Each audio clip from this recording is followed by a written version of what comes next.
now turns to Part 4. Part 4. You will hear a talk about the pitfalls and pleasures of being a postgraduate student. Look at questions 32 to 37.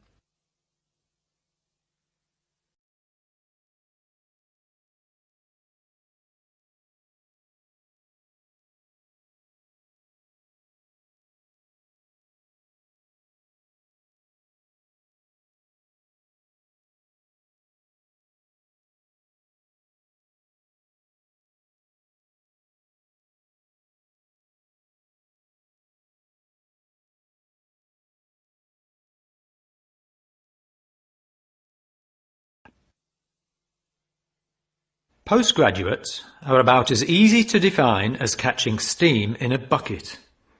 Courses can be vocational, for training, as research, as a preparation for research, or a combination of these. Also, you can choose between full-time and part-time. Increasingly, the approach to postgraduate study is becoming modular. The vast majority of postgraduates are doing short, taught courses, many of which provide specific vocational training. Indeed, there has been a 400% increase in postgraduate numbers in Britain over the past 20 years. Current figures stand at just under 400,000. People undertake postgraduate study for many reasons.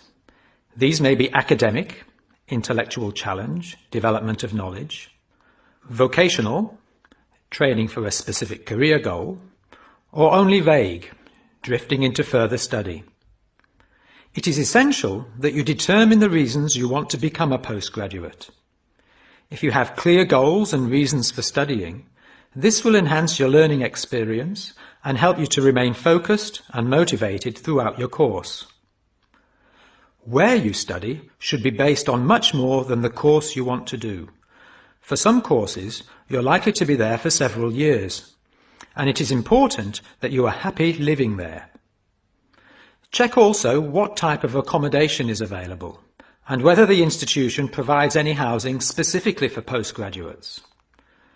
Choosing an institution and department is a difficult process. To determine quality, do not rely on the reputation of an institution, but find out what the ratings are from the most recent assessment exercises. Find out about the staff, their reputation, competence, enthusiasm, and friendliness. Visit the department if possible, and talk to existing postgraduates about their experience, satisfaction, comments, and complaints.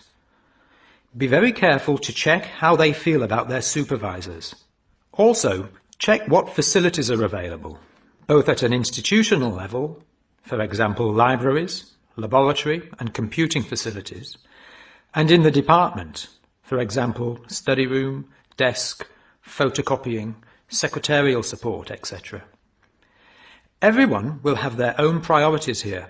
I am always anxious to check the computer support available and regard it as slightly more important than library access. Your working environment and the support available to you plays an essential part in making your work as a postgraduate a positive experience. Life as a postgraduate can be very different to your other experiences of education. Things that can distinguish your experience are the level of study, independence of working, intensity of the course, the demands on your time, and often the fact that you're older than the majority of students. These factors can contribute to making you feel isolated. However, there are several ways you can make sure that this is either short-lived or does not happen at all. Many student unions have postgraduate societies that organise social events and may also provide representation for postgraduates to both the student union and the institution. Departments can also help to create a sense of identity and community, and often have discussion groups available. Don't be afraid to talk to staff about any difficulties you might be having. Of course, universities provide counselling services, but we have found that the best advice comes from talking to other postgraduates who may have faced similar difficulties. Look at questions 38 to 40.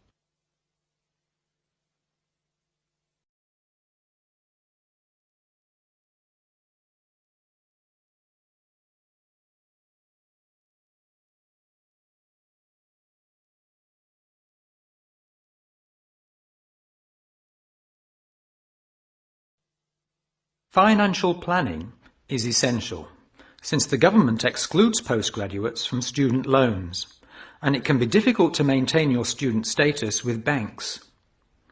This has implications for free banking and overdraft facilities. Do not underestimate your living costs, including food, accommodation and travel. And be careful not to budget for everything except a social life. Funding a course is one of the most challenging things people face when considering postgraduate study. Most postgraduate students finance themselves. They pay often very large fees to the institution and receive no maintenance income to support their study. Make sure you know exactly what your costs will be.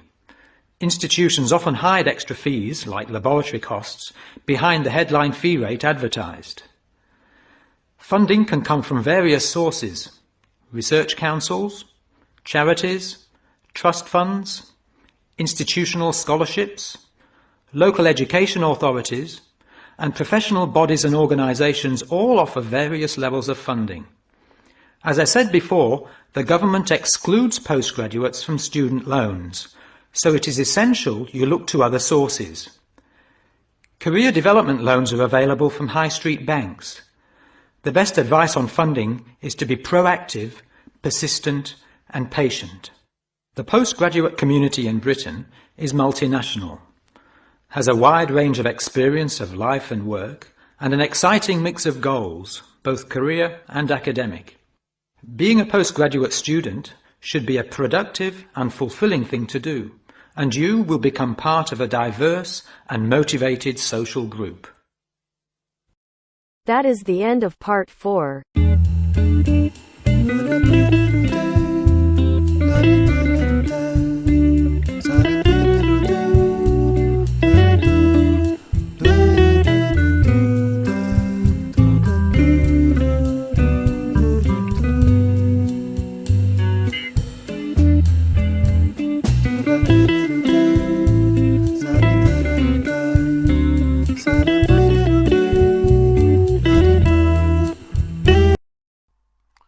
Hi, this is IELTS Bob.